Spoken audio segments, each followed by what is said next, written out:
जी, तो बहुत बहुत शुक्रिया हम लोगों को यहाँ बोलने के लिए मौका देने का, हम लोगों को यहाँ बुलाने का, चाय और बिस्किट का, आप सबके आने का। हम लोग जो ये यात्रा कर रहे हैं इसका शीर्षक में दो चीज़ें हैं, दो इश्यूज हैं। एक है जाति और दूसरा है नफरत। जाति के बारे में थोड़ा सा ये कहना चाहता हूँ कि जाति के मूल में भी आर्थिक लूट है। एक शब्द है जिसको सोशल इकोनॉमी कहा जाता है, सामाजिक अर्थव्यवस्था। और उस सामाजिक अर्थव्यवस्था में भारत में वो ऐसी बनाई गई कि जो मेहनत कश लोग थे उन सबको छोटी जाति का घोषित किया गया। जो भी मेहनत करता है वो छोटा है, जो मेहनत नहीं करता वो बड़ा है।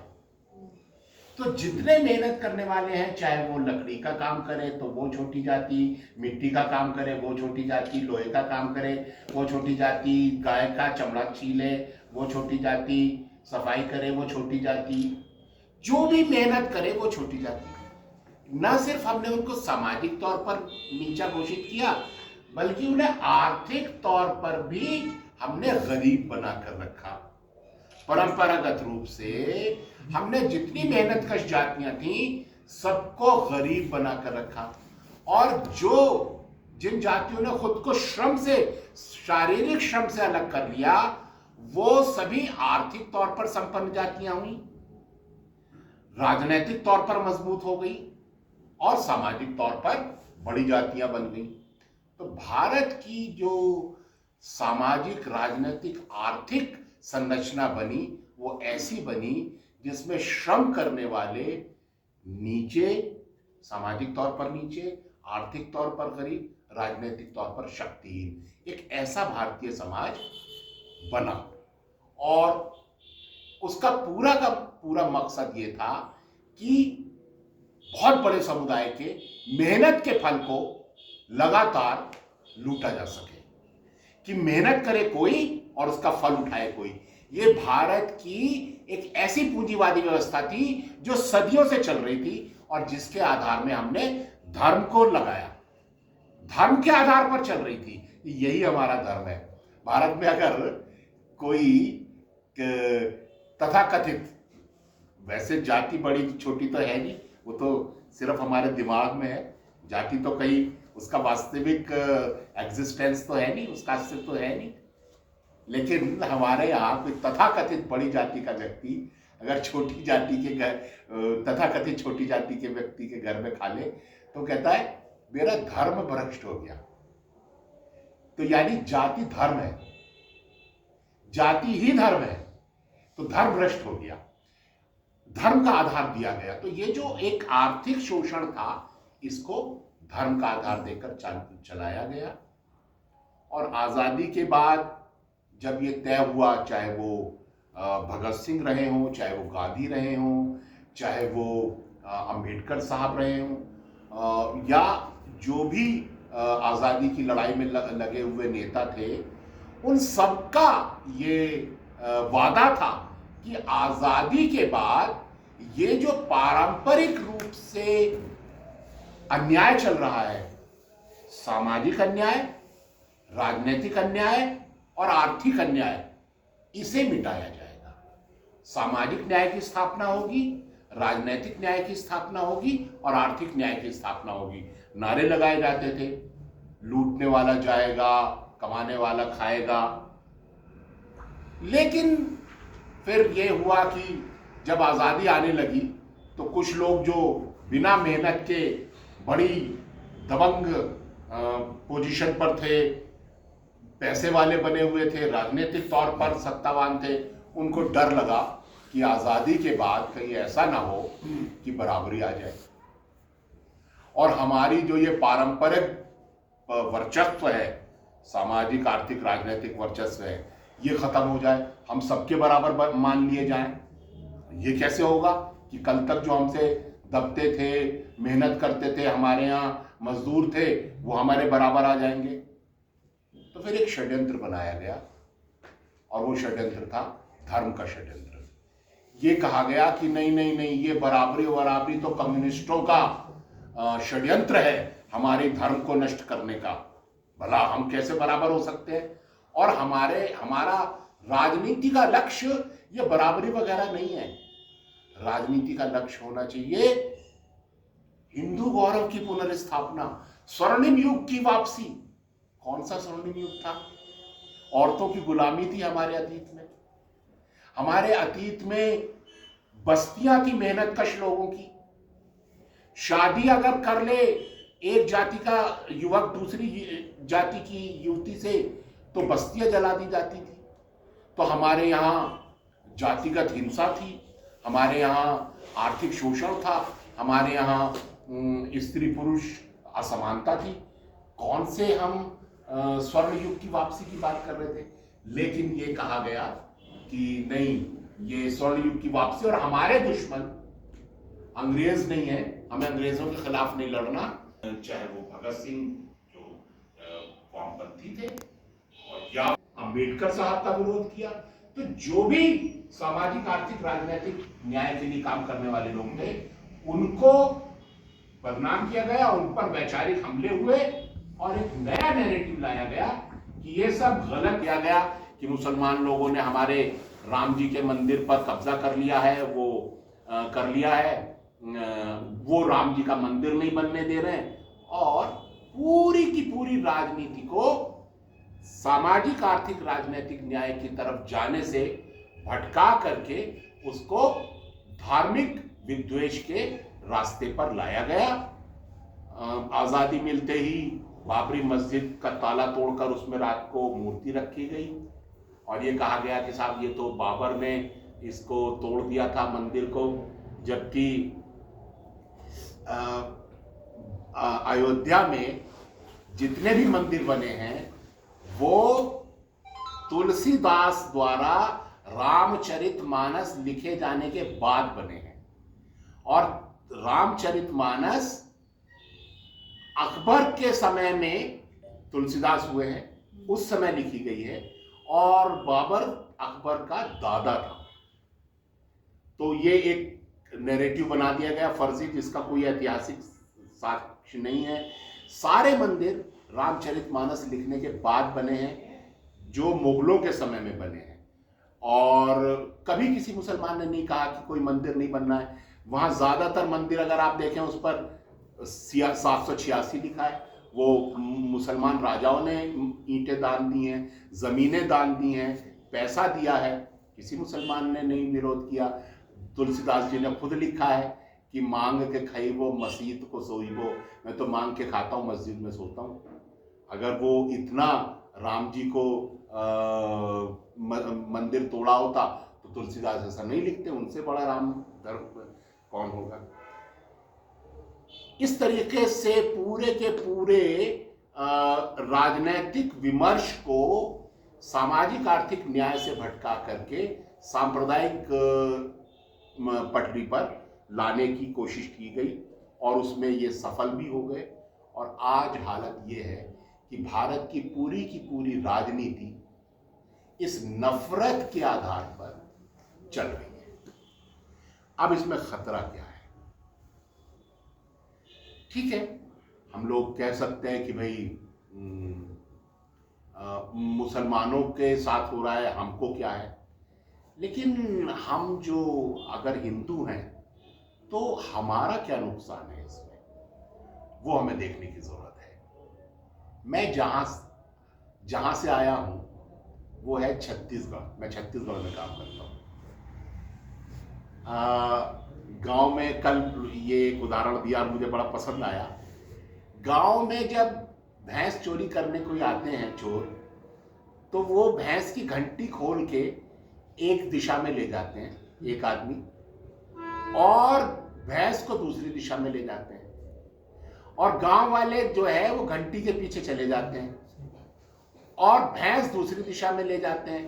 तो भैंस गई, और जब वो घंटी फेंक के जंगल में चले जाते हैं कुछ भी नहीं मिलता है। सिर्फ घंटी मिलती है।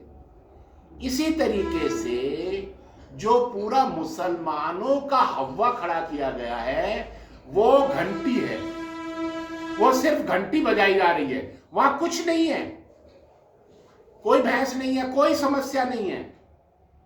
भैंस दूसरी तरफ है। अब वो भैंस क्या है, वो क्या चीज चुराई जा रही है, वो है असली खेल राजनीति का। राजनीति का असली खेल होता है आर्थिक, पैसा। राजनीति का मुख्य मकसद संसाधनों और पैसे पर कब्जा करना होता है। राजनीति का और दूसरा कोई मकसद नहीं है। राजनीति का मकसद ये नहीं है कि हिंदुओं को जिता दिया जाए, हिंदुओं की सेवा की जाए या मुसलमानों को सताया जाए, ये राजनीति का मकसद नहीं है।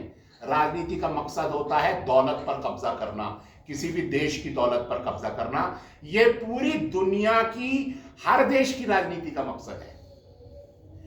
तो भारत की राजनीति का मकसद भी यहां की दौलत पर कब्जा करना है। और मैं जहां से आया हूं वहां के बारे में मैं आपको बताऊंगा कि भारत की राजनीति वहां क्या खेल खेल रही है, और उससे हमें कुछ समझ में आएगा कि असली खेल क्या चल रहा है, असली हमारा राजनीति क्या कर रही है, और हमें क्या बताया जा रहा है और किस तरफ से हमारा ध्यान हटाया जा रहा है। मैं और मेरी पत्नी 1992 में छत्तीसगढ़ चले गए थे।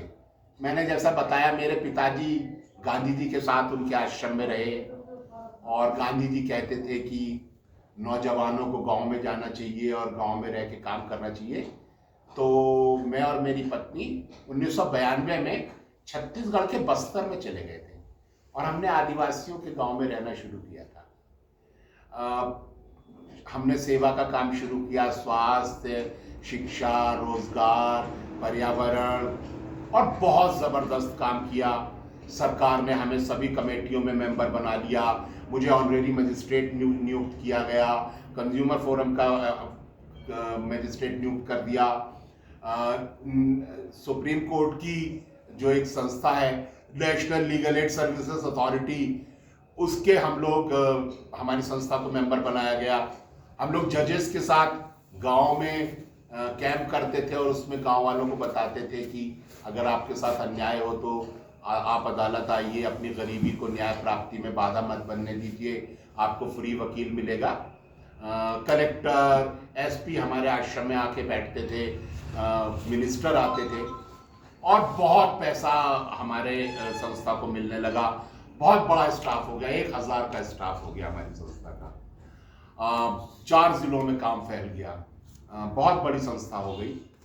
लेकिन फिर नई आर्थिक नीतियां आ गई 1992 में, जिसको एलपीजी की नीतियां कहते हैं, लिबरलाइजेशन, प्राइवेटाइजेशन और ग्लोबलाइजेशन। और उन नीतियों के तहत ये हुआ कि अमीर देशों की पूंजी गरीब देशों की तरफ दौड़ने लगी, और वो दौड़ रही थी उन देशों की तरफ जहां पर प्राकृतिक संसाधन थे। तो वो लैटिन अमेरिकी देशों की तरफ जा रही थी, वो अफ्रीका में जा रही थी पूंजी, और साउथ एशिया में आ रही थी। और ये लोग कब्जा कर रहे थे, मल्टीनेशनल कंपनियां, नेचुरल रिसोर्सेज पर। आप देखेंगे कि उन्हीं दिनों में लैटिन अमेरिकी देशों में राष्ट्रपतियों की हत्याएं होना, एक्टिविस्टों की हत्याएं होना, और बड़े बड़े वहाँ रेंचेस के लिए ज़मीनों पर कब्जा करना, जंगल जलाना, खदानों पर कब्जा, ये सारा काम चला। फिर अगर आप देखें तो अफ्रीका में किस तरीके से, अगर आप ब्लड डायमंड पिक्चर देखें तो कैसे हीरे के लिए वहाँ कबीलों को आपस में लड़वाया गया। और फिर भारत में भी ये एलपीजी की पूरा प्रोसेस आगे बढ़ता चला गया और बड़ी बड़ी मल्टीनेशनल कंपनीज आती चली गई। और छत्तीसगढ़ में मैं छत्तीसगढ़ के बारे में आपको थोड़ा बताना चाहता हूँ कि हम बस्तर ज़िले में रहते थे। तो बस्तर ज़िला जो है वो भारत का सबसे बड़ा ज़िला है, था। अब तो उसके 7 टुकड़े कर दिए गए और छत्तीसगढ़ पहले मध्य प्रदेश का हिस्सा था। एक ही दिन उत्तराखंड, छत्तीसगढ़ और उत्तरांचल, छत्तीसगढ़ और झारखंड बना था 1 नवंबर सन 2000 में। तीनों राज्य एक ही दिन। एक को घोषणा करी, 9 को बने। हाँ, मतलब उत्तराखंड 9 को साथ में अमेरिका में कुछ 7 को कुछ 9 एक साथ घोषणा एक साथ हुई थी। जी जी जी। तो उसके बाद ये जो एलपीजी का सारा प्रोसेस था वो आते आते ये 2005 की बात है कि छत्तीसगढ़ सरकार ने करीब 100 कंपनियों के साथ समझौते किए, एमओयूज। और आप जानते हैं कि एमओयूज होने के बाद फिर जो मल्टीनेशनल कंपनियां हैं वो अपने शेयर इशू कर देती हैं, और शेयर्स इशू होने के बाद फिर वो इतने ताकतवर लोग हैं कि उनको कोई सरकार नहीं रोक सकती। और कहते हैं कि दुनिया की सरकारों को वही शेयर मार्केट चलाता है। दुनिया में जो लड़ाइयाँ लड़ी जाती हैं वो पूंजी के लिए लड़ी जाती हैं, वरना कोई लड़ाई ईसाइयों और मुसलमानों के बीच नहीं है कि अमेरिका जो है आकर के ईरान, इराक में या अफगानिस्तान में अगर अपनी फौजें भेज रहा है तो इसलिए नहीं भेज रहा कि उसको मुसलमानों से कोई लड़ाई है। उसको असल में रिसोर्सेज चाहिए, चाहे वो पेट्रोलियम की लूट हो, चाहे वो अफगानिस्तान के खनिज पदार्थों को लूटना हो, तो फौजें वहीं जाती हैं जहां नेचुरल रिसोर्सेज को लूटना होता है। तो इसी तरीके से भारत में भी वो एमओयूज हुए और फिर वो इतनी पावरफुल कंपनियां होती हैं कि उसके बाद फिर आपके कानून, संविधान, उसका कोई महत्व नहीं बचता। सरकार कहती है कि हम नक्सलियों को इसलिए मारते हैं क्योंकि ये संविधान को नहीं मानते। हम सरकार से पूछते हैं तुम मानते हो संविधान को? संविधान ये कहता है कि आदिवासी इलाके में 5वीं अनुसूची लागू है और वहां बिना आदिवासियों की ग्राम सभा की इजाजत के सरकार कोई जमीन नहीं ले सकती, कोई काम शुरू नहीं कर सकती। लेकिन सरकार ने क्या किया? सरकार ने वहां 5000 गुंडे इकट्ठे किए, उनको 303 राइफलें दी और उनको गांव खाली कराने के काम में लगा दिया। उनको कहा आप लोग स्पेशल पुलिस ऑफिसर हैं, और उनके साथ पैरामिलिट्री फोर्सेस को जोड़ा गया और इन लोगों ने गांव पर अटैक्स शुरू किए, गांव को जलाना शुरू किया।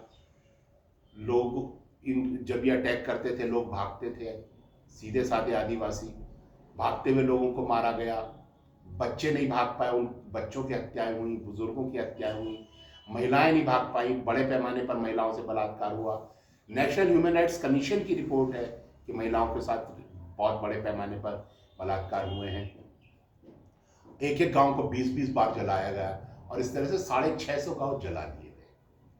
2011 में सुप्रीम कोर्ट ने इस सब के खिलाफ फैसला दिया। ये मैं इल्जाम हवा में नहीं लगा रहा हूं, मेरे पास सारे डॉक्यूमेंट्री प्रूफ्स हैं, आप चेक कर सकते हैं। सुप्रीम कोर्ट का फैसला है 2011 का, नंदिनी सुंदर वर्सेस स्टेट ऑफ छत्तीसगढ़ का मुकदमा है सुप्रीम कोर्ट का। बड़ा खूबसूरत फैसला है वो। उसमें अगर आप पढ़ें तो जोसेफ कोरनाट की एज ऑफ डार्कनेस वगैरह का उसमें लिखा हुआ है, वो उपन्यास का जिक्र है। और हम लोग वहीं काम कर रहे थे, हम लोगों ने इस सब का विरोध किया कि आप ऐसा नहीं कर सकते, आप संविधान को नहीं कुचल सकते। तो फिर सरकार ने 2009 में हमारे आश्रम के ऊपर बुलडोजर चला दिया। हम जो सरकार के बहुत प्रिय थे फिर हम अप्रिय हो गए कि सरकार ये मानती है कि कानून जनता के लिए बना हुआ है और सरकार का ये काम है कि वो जनता को गर्दन पकड़ के अदालत में पेश करके उसको सजा दिलवा दे। लेकिन अगर जनता ये काम करे कि वो सरकार की गर्दन पकड़ के अदालत में ले जाए तो सरकार बहुत नाराज हो जाती है। और हमारा तो यही काम था। नालसा में हम यही करते थे कि गांव वालों को बताते थे कि आपके साथ अन्याय हो तो आप अदालत आओ। तो हम लोगों को लेके अदालत चले गए तो सरकार नाराज हो गई। तो 2009 में हमारे आश्रम पर बुलडोजर चला दिया और 5 बार मेरी हत्या की कोशिश की गई और 2010 में आखिरकार मुझे छत्तीसगढ़ से तड़ीपार कर दिया गया। मैं 9 साल छत्तीसगढ़ नहीं जा पाया। ये जो सारा हुआ, मैं इसके लिए किसी पार्टी को दोष नहीं देता, किसी नेता को दोष नहीं देता, किसी अधिकारी को दोष नहीं देता। इसके लिए हमारा ये पूरी की पूरी जो अर्थव्यवस्था है, जो हमारे राजनीति की व्यवस्था है, उसके बारे में समझने की जरूरत है। मैं दो लोगों का जिक्र करूंगा यहां पर जिससे समझने में मदद मिलेगी। भगत सिंह ने अपनी फांसी से पहले एक लेटर लिखा था पंजाब के गवर्नर को, जो आखिरी खत लिखा कहा जाता है, the last petition Bhagat Singh का। उसमें भगत सिंह कहते हैं कि आपने सशस्त्र बलों का प्रयोग करते हुए भारत की जनता के संसाधनों और उसको श्रम को लूटने के लिए उस पर एक युद्ध थोपा है, और ये युद्ध अंग्रेजों के जाने के बाद भी जारी रहेगा। चाहे सत्ता पर काले बैठ जाएं, ये युद्ध चलता रहेगा, और ये युद्ध तब तक चलता रहेगा जब तक इसमें मेहनतकश जनता की निर्णायक जीत नहीं हो जाती। पूंजीपति को पूंजीपति बनने के लिए दो चीजें चाहिए, एक चाहिए नेचुरल रिसोर्सेज और दूसरा चाहिए मजदूर की मेहनत। जो संसाधन है उसका मालिक कौन है? उसका मालिक है भारत की जनता। सरकार झूठ बोलती है, सरकार कहती है हम है मालिक, लेकिन सरकार मालिक नहीं है। भारत का संविधान सरकार को मालिक घोषित नहीं करता। भारत का संविधान कहता है संसाधन भारतीय समुदाय के हैं, जनता के हैं। संसाधन रिसोर्सेज का मालिक जनता है। लेकिन अगर किसी पूंजीपति को संसाधन चाहिए तो वो जाएगा पॉलिटिशियन के पास, पॉलिटिशियन अधिकारी को आदेश देगा, अधिकारी नोटिफिकेशन निकाल देगा, उसके बाद जनता विरोध करेगी, तो फिर पुलिस आती है। पुलिस क्या है? पुलिस है सरकार की तरफ से भेजी गई सेना। सेना का मतलब इंडियन आर्मी नहीं है। सेना का मतलब है जो भी आर्म्स लेकर आ रहा है, बंदूक लेकर आ रहा है, वो सरकार की आर्मी है। और आर्मी का इस्तेमाल होता है युद्ध में। तो सरकार अपनी सेना इस्तेमाल करती है जब उसको जनता से के संसाधनों पर कब्जा करना होता है, और आर्मी का इस्तेमाल युद्ध में होता है। तो सरकार संसाधनों के लिए एक युद्ध लड़ती है जनता के विरुद्ध, और ये युद्ध वही युद्ध है जो भगत सिंह कह रहे हैं कि आपने एक युद्ध थोपा है और ये युद्ध चलता रहेगा। आज भी वो युद्ध चल रहा है। भारत में आज तक एक भी लैंड एक्विजिशन ऐसा नहीं है जिसमें पुलिस का इस्तेमाल नहीं हुआ है, जिसमें बंदूक का इस्तेमाल नहीं हुआ है, या कहें जिसमें सरकारी सेना का इस्तेमाल नहीं हुआ है। तो ये जनता के खिलाफ एक युद्ध लगातार जारी है, जिसकी बात भगत सिंह कह रहे हैं। फिर एक मजदूर मान लीजिए एक दिन में 1 लाख रुपए का प्रोडक्शन करता है, लेकिन उसको मिलता है 400 रुपया, 300 रुपया। और अगर मजदूर कहे कि मुझे न्यायोचित मजदूरी दे दो, फिर कौन आता है? फिर वही राज्य की पुलिस आती है और फिर वो मजदूर को पीटती है और कहती है इतने ही पैसे में काम करना पड़ेगा। तो फिर श्रमिक के श्रम को लूटने के लिए सरकार ने उसके ऊपर एक युद्ध थोपा। तो सरकार श्रम और संसाधन को लूटने के लिए लगातार एक युद्ध लड़ रही है। ये फिर दूसरा उदाहरण मैं देता हूं गांधी का। गांधी ने भी सेम बात कही है। हम लोग सोचते हैं कि भगत सिंह और गांधी बिल्कुल अलग अलग थे, लेकिन गांधी भी ठीक यही बात कह रहे हैं। गांधी कह रहे हैं अंग्रेजी विकास का मॉडल शैतानी मॉडल है। भारत अगर अंग्रेजी विकास का मॉडल अपनाएगा तो भारत बर्बाद हो जाएगा। अंग्रेजी विकास का मॉडल कहता है विकसित वो है जिसके पास ज्यादा है। आपके पास ज्यादा घर है, आप विकसित हैं। ज्यादा बड़ी गाड़ी है, विकसित है। ज्यादा पैसा है, आप विकसित हैं। अगर आपके पास कम है तो आप पिछड़े हुए हैं। गांधी कहते हैं प्रकृति ने सबको बराबर दिया है। आपके पास ज्यादा तभी हो सकता है जब आप दूसरे के हिस्से का ले लें, और दूसरा देगा नहीं तो आप छीनेंगे, और छीन आप तभी सकते हैं जब आपके पास ताकत होगी। गांधी कहते हैं कि इस विकास के मॉडल में सिर्फ ताकतवर का विकास होगा, कमजोर का विकास नहीं होगा। और अंग्रेज तो इस विकास के मॉडल को लागू करने के लिए सारी दुनिया पर युद्ध करते थे। अंग्रेजों के बारे में कहा जाता था कि अंग्रेजी राज में कभी खून नहीं, सूरज नहीं डूबता, लेकिन एक अंग्रेज ने लिखा कि यह भी सच है कि अंग्रेजी राज में कभी खून नहीं सूखता। अंग्रेज अपने इस विकास के मॉडल को लागू करने के लिए सारी दुनिया में युद्ध करते थे, सबसे बड़ी सेना थी उनके पास। गांधी ने कहा अगर भारत अंग्रेजी विकास का मॉडल अपनाएगा, भारत किस पर हमला करेगा? गांधी ने कहा लिख कर रख लो, एक दिन तुम अपने गांव पर हमला करोगे, इस विकास के मॉडल से युद्ध निकलेगा और तुम बर्बाद हो जाओगे। आज वो युद्ध जारी है। आज भारत के आदिवासी इलाकों में आप वो युद्ध नंगी आंखों से देख सकते हैं। भारत के आदिवासी इलाकों में आपको पता है इस समय हमारी सबसे ज्यादा सिक्योरिटी फोर्सेस कहाँ है? वो आदिवासी इलाकों में है। क्या करने गई है? आदिवासियों को सुरक्षा देने? क्या करने गई है सिक्योरिटी फोर्सेस? आदिवासियों को सुरक्षा देने? नहीं, वो गई है संसाधनों पर कब्जा करने। किसके लिए? भारत के गरीबों की गरीबी दूर करने के लिए? नहीं, वो गए हैं भारत के पूंजीपतियों की तिजोरियों में भरने के लिए संसाधनों को। और वो वहां क्या कर रहे हैं? वो वहां पूरा युद्ध लड़ रहे हैं। इसको कहा जाता है हिडन वॉर ऑफ इंडिया।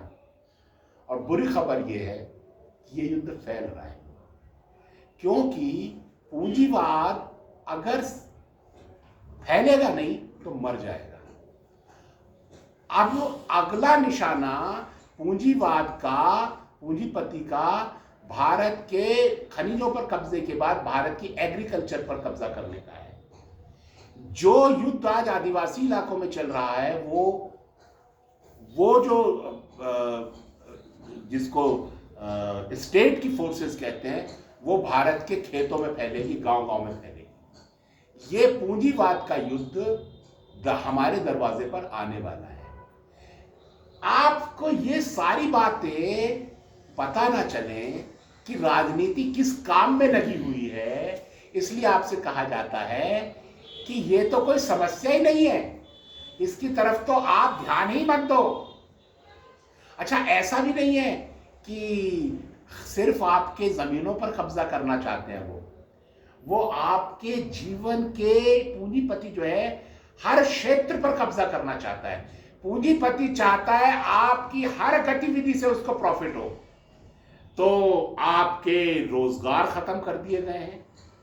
आप देखिए पिछले 10 सालों में रोजगार ड्रेस्टिकली कम हुए हैं। बेरोजगारी समेत आजादी के बाद सबसे हाई पॉइंट पर है। तो एक तरफ तो हमारा कहा जा रहा है कि ग्रोथ हो रहा है, लेकिन जॉबलेस ग्रोथ हो रहा है। आप हमारे रोजगार नहीं बढ़ रहे हैं, तो जॉबलेस ग्रोथ हो रहा है, रोजगार कम हो रहा है, तो हमारे जमीनें भी ले ली जाएंगी, हमारे रोजगार भी ले लिए जाएंगे। बैंक एक एक करके बंद हो रहे हैं, बैंक खाली कर दिए गए हैं, वो दिवालिया होने के कगार पर आ रहे हैं। और बैंकों में किसका पैसा है? बैंकों में गरीब जनता का पैसा। तो आपका पैसा भी चला जाएगा, आपकी जमीन भी चली जाएगी, आपका रोजगार भी चला जाएगा।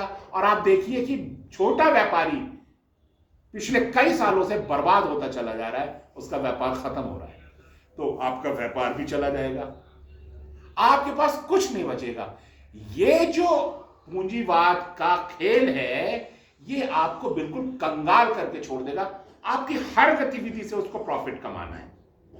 आप खेती करिए, उसमें से वो लेना चाहता है।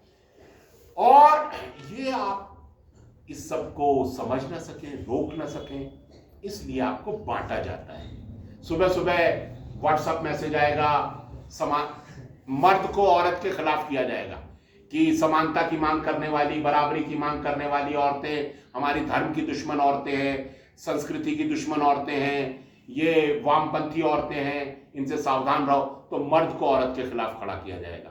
रोज आएगा व्हाट्सएप में इस तरह का मैसेज। फिर जातियों को एक दूसरे के खिलाफ खड़ा किया जाएगा, हिंदू को मुसलमान के खिलाफ खड़ा किया जाएगा, और नैरेटिव चलाया जाएगा कि ये जो आंदोलन करने वाले किसान हैं ये खालिस्तानी हैं, ये जो पूरी मजदूरी मांगने वाले मजदूर हैं, ट्रेड यूनियन वाले हैं, ये वामपंथियों के भड़कावे में आकर के हड़तालें करते हैं, ये चीन के एजेंट हैं, ये तो आलसी हैं मजदूर तो। और ये जो छात्र हैं ये छात्र जेएनयू के ये हमारे टैक्स के पैसे पे पलने वाले हरामखोर हैं, तो पूरा का पूरा एक ऐसा नैरेटिव बनाया जाएगा कि समाज को वर्गों में, वर्णों में, जातियों में, स्त्री पुरुष में तोड़ दिया जाए ताकि समाज एक होकर के ना सोच सके। तो खतरा ये नहीं है कि मुसलमान या ये जाति या वो जाति, खतरा ये है कि आपके जीवन, आजीविका, खेती बाड़ी, और उससे भी ज्यादा महत्वपूर्ण ये है, अभी कुछ दिन पहले मैं पवनार आश्रम गया था विनोबा भावे के, तो वहां पर कुछ लोग आए और कहने लगे कि साहब, मैंने कहा आप क्या काम करते हैं? बोले हम लोग बजरंग दल और विश्व हिंदू परिषद वाले हैं। मैंने कहा आप क्या करते हैं? बोले हम लोग लव जिहाद के खिलाफ काम करते हैं। मैंने कहा साहब ये क्या होता है? बोले वो मुसलमान लोग हमारी लड़कियों से शादी कर लेते हैं। मैंने कहा भाई मैं भी हिंदू हूँ और इत्तेफाक से ब्राह्मण घर में पैदा हुआ था, हालांकि जाति मानता नहीं हूँ। मेरी पत्नी पंजाबी है और मेरी छोटी बहन ने एक मुसलमान से शादी करी है, और मेरी बड़ी बहन ने एक आदिवासी से शादी करी है, और मेरे भांजे ने एक ईसाई से शादी करी है, और मेरी भांजी ने एक सिख से शादी करी है। मेरे परिवार में हिंदू, मुसलमान, सिख, ईसाई सारे हैं। हम तो भैया सारे के सारे लव जिहादी हैं। तो वो लोग भागे। लेकिन ये एक नेचुरल फैमिली है, और ये मैं झूठ नहीं बोल रहा हूं, ये सचमुच की फैमिली है, और फैमिलीज को ऐसा ही होना चाहिए। अगर आप दुनिया के किसी भी देश में चले जाएं जहां विभिन्न समुदाय एक साथ रहते हैं, आप अमेरिका चले जाइए, वहां चाइनीज अमेरिकन से शादी कर रहा है, अफगानिस्तानी जो है वो अफ्रीकी से शादी कर रहा है, भारतीय पाकिस्तानी से शादी कर रहे हैं। कोई वहां ये नहीं कहता कि ये कोई षड्यंत्र हो रहा है या ये लव जिहाद हो रहा है। जब लोग एक साथ रहेंगे शादी ब्याह होंगे। लेकिन एक ऐसा नैरेटिव खड़ा किया जा रहा है कि अगर हमारे बच्चे प्यार करें तो ये षड्यंत्र है, इनका कत्ल कर दो, इनको जेलों में डाल दो, इनको मार दो। और ये प्यार करने की आजादी पर हमला है। क्या हम एक ऐसी दुनिया की कल्पना कर सकते हैं, आने वाली दुनिया, जिसमें हमारे बच्चों का कत्ल इसलिए हो जाए कि उन्होंने प्यार किया है? आप ऐसी दुनिया बनाना चाहेंगे, या ऐसी दुनिया छोड़ के जाना चाहेंगे जिसमें आपके आने वाले बच्चों का कत्ल इसलिए हो कि उन्होंने प्यार कर लिया? तो ये जो हमला है, ये प्यार करने पर है, आपके जीवन पर है, आजीविका पर है, आपकी खेती पर है, आपके पर्यावरण पर है। लेकिन आपका ध्यान उस तरफ ना जा सके, आप उसके विरुद्ध ना लड़ सके, आप उसको समझ ना सके, इसलिए आपकी समझ को, जैसे भैंस चोरी करने वाला घंटी एक तरफ ले जाता है, भैंस दूसरी तरफ ले जाता है, तो आपकी भैंस को चोरी किया जा रहा है और घंटी बजाई जा रही है कि ये मुसलमान हमारी प्रॉब्लम है।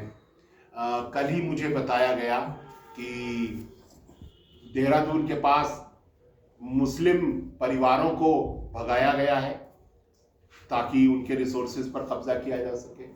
इसी तरीके से भारत में जो भी दंगे हुए हैं वो सारे के सारे वहां हुए हैं जहां पर आर्थिक केंद्र थे, खास तौर से मुस्लिम दस्तकारों के, चाहे वो अलीगढ़ हो, चाहे वो मुरादाबाद हो, चाहे वो फिरोजाबाद हो, चाहे वो भिवंडी हो, चाहे वो मालेगांव हो, चाहे वो बनारस हो। जहां जहां मुस्लिम गरीब दस्तकारों के काम थे, वहीं वहीं हमला करके उनके आर्थिक संसाधनों को तोड़ा गया है। और ये पूरा का पूरा एक ऐसी योजना है कि नीचे से ऊपर तक एक ऐसा समूह तैयार हो सके जो इस आर्थिक लूट के नीचे से सपोर्ट दे, ताकि ऊपर बैठा बड़ा पूंजीपति पूरे देश के संसाधनों पर कब्जा कर सके। तो राजनीति का मुख्य काम है अर्थव्यवस्था पर कब्जा करना। सांप्रदायिकता और जाति का इस्तेमाल उसी आर्थिक मकसद के लिए किया जाता है।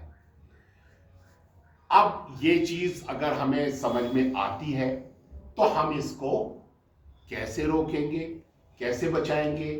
क्योंकि भविष्य में आपके बच्चों को जीना भी है, उनको रोजगार भी चाहिए, उनको व्यापार भी करना है, उनको खेती बाड़ी भी करनी है, उनको प्यार मोहब्बत भी करना है, उनको जिंदा भी रहना है। लेकिन अगर उसी को खतरे में डाल दिया जाएगा तो भविष्य की दुनिया कैसे बनेगी, कैसे बचेगी, ये जिम्मेदारी किसकी है? क्या ये जिम्मेदारी हम कुछ पॉलिटिशियंस पर छोड़ सकते हैं? क्या ये जिम्मेदारी कुछ पूंजीपतियों पर छोड़ सकते हैं कि वो हमारे बच्चों का भविष्य निर्धारित करें?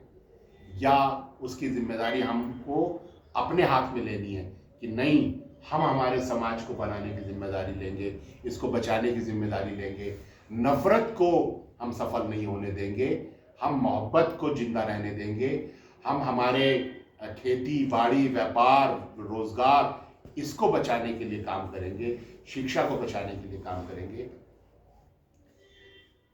ये अगर समाज नहीं सोचता है तो फिर वो समाज बहुत बड़े खतरे में है, और वो खतरा हम महसूस कर रहे हैं। आज भारतीय समाज अपने असली मुद्दे भूलकर काल्पनिक मुद्दों में लगा हुआ है। उसको इस बात की चिंता नहीं है कि मेरे यहाँ 50 रुपए किलो आटा हो गया है, उसको इस बात की खुशी है कि पाकिस्तान में आटा 55 रुपए किलो बिक रहा है, और उसको मीडिया यही दिखा रहे हैं। तो वो इस बात से खुश है कि पाकिस्तान में चलो वो लोग महंगा आटा खा के मरेंगे, मैं खुद बर्बाद हो रहा हूँ, उसको इस बात की चिंता नहीं है। तो पूरा का पूरा जो नैरेटिव है वो भटकाने वाला, उसको बेवकूफ़ बनाने वाला, असली मुद्दों से वो वाला बनाया जा रहा है। तो ये सारी चीज़ों पर बातचीत करते हुए समाज को संगठित करना, साथ में लाना, सब लोग साथ में आए, क्योंकि चाहे हिंदू हो चाहे मुसलमान हो, सबका रोजगार, सबकी भूख, सबका घर-बार, सबका शिक्षा एक जैसी है, सबकी प्रॉब्लम्स एक जैसी हैं। हिंदू की प्रॉब्लम अलग नहीं है, मुसलमान की प्रॉब्लम अलग नहीं है। और मैं बताऊं, इस देश में मुसलमान कोई षड्यंत्र नहीं कर रहे हैं हिंदुओं के खिलाफ, वो कोई अपनी आबादी नहीं बढ़ा रहे हैं, वो कोई देशद्रोह नहीं कर रहे हैं।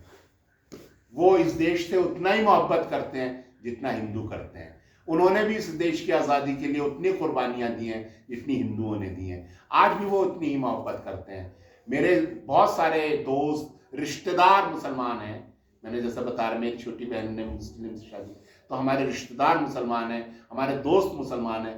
कोई भी उसमें कभी हिंदुओं के खिलाफ एक शब्द नहीं बोलता है, इस देश के खिलाफ कभी एक शब्द नहीं बोलता है। वो भी इस देश को उतना ही मोहब्बत करते हैं जितने हिंदू करते हैं। तो ये जो हमें बेकार में भड़काया जाता है, नफरत फैलाई जाती है, उसके प्रति हम लोग अपना दिल साफ करें, अपनी समझ को साफ करें। कोई इस देश में हिंदू मुसलमान की समस्या नहीं है, समस्या दूसरी है। उस समस्या को समझने की ज़रूरत है और मिल करके उसका समाधान करने की ज़रूरत है, वरना थोड़े सालों के बाद हमारे संसाधन लूट लिए जाएंगे, खूबसूरत पहाड़ों की खूबसूरती ख़त्म हो जाएगी, पूंजीपतियों का इस पर कब्जा हो जाएगा, पेड़ यहाँ के कट जाएंगे, पहाड़ ख़त्म कर दिए जाएंगे, ये जो आज का पर्यावरण है इसको ख़त्म कर दिया जाएगा, बच्चों के रहने के लायक नहीं बचेगी ये जगह। उस सब को बचाने के लिए हम लोग क्या कर सकते हैं, उस पर ध्यान देने की ज़रूरत है, ना कि हिंदू मुसलमान के खेल में फंसने की ज़रूरत है। हाँ, वो तो खुद डरे हुए हैं बेचारे। अभी हम लोग देवबंद में थे, एक बच्चा करीब करीब रोने लगा, वो स्टूडेंट्स थे, कहने लगे आप कह रहे हो कि लंबे समय तक काम करना पड़ेगा भारत की सांप्रदायिक एकता को बचाने के लिए, लंबा समय लगेगा, 100-150 साल लगेगा, लेकिन हम तो मर जाएंगे तब तक। हम लोग आज बोला, हम लोग कुर्ता पजामा टोपी लगा के घर से निकलने में डरते हैं, हमें कोई मार ना दे, ट्रेनों में मार दिया जा रहा है, लिंचिंग कर दिया है, और ये सच भी है। मैं आपको बताऊं कि मेव एक इलाका है जो राजस्थान और हरियाणा का इलाका है, मुस्लिम बहुल है, और वहां पर गाय पालने का काम सबसे ज्यादा होता था, दूध का कारोबार करते थे मेव लोग, मेवात का इलाका। और वहां पर 4 मुसलमानों को मारा गया गोरक्षकों द्वारा, ये कह करके कि ये गाय की तस्करी कर रहे हैं या गाय काटने के लिए जा रहे हैं। आपने पहलू खान का नाम सुना होगा, 2 लोगों को अभी मारा, 1 को और मारा था। और उसका नतीजा ये हुआ, आज पूरे मेवात एरिया में एक भी मुसलमान के घर में गाय नहीं है, सब ने पालनी छोड़ दी, पूरी की पूरी इकोनॉमी वहां की नष्ट हो गई है। तो इस तरीके से छोटी छोटी चीजों का इतना खौफ हो जाता है, पूरी की पूरा समुदाय डर जाता है, कम्युनिटी डर जाती है। क्या ये एक स्वस्थ समाज है कि पूरा का पूरा एक समुदाय डर में जिए, खौफ में जिए कि शाम को हमारे बच्चे वापस लौटेंगे कि नहीं लौटेंगे, उनको फर्जी केस में फंसाकर जेल में तो नहीं डाल दिया जाएगा, उनको सड़क पर पीट कर मार तो नहीं दिया जाएगा, उनको मार करके उनका वीडियो बनाकर सोशल मीडिया पर चढ़ा दिया जाएगा, पुलिस कोई कार्रवाई नहीं करेगी और उन मारने वाले हत्यारों को टिकट दिए जाएंगे और फूल मालाएं पहनाकर उनका जुलूस निकाला जाएगा और उनको धर्मरक्षक कहा जाएगा। कहीं ऐसा तो नहीं हो जाएगा? अगर ऐसा देश बन रहा है तो बहुत खौफनाक है, क्योंकि ये बात मुसलमानों पे रुकेगी नहीं। अगला नंबर दलित का है, ईसाई का है, आदिवासी का है, जाटों का है। महिला पहलवान तो जाट है ना?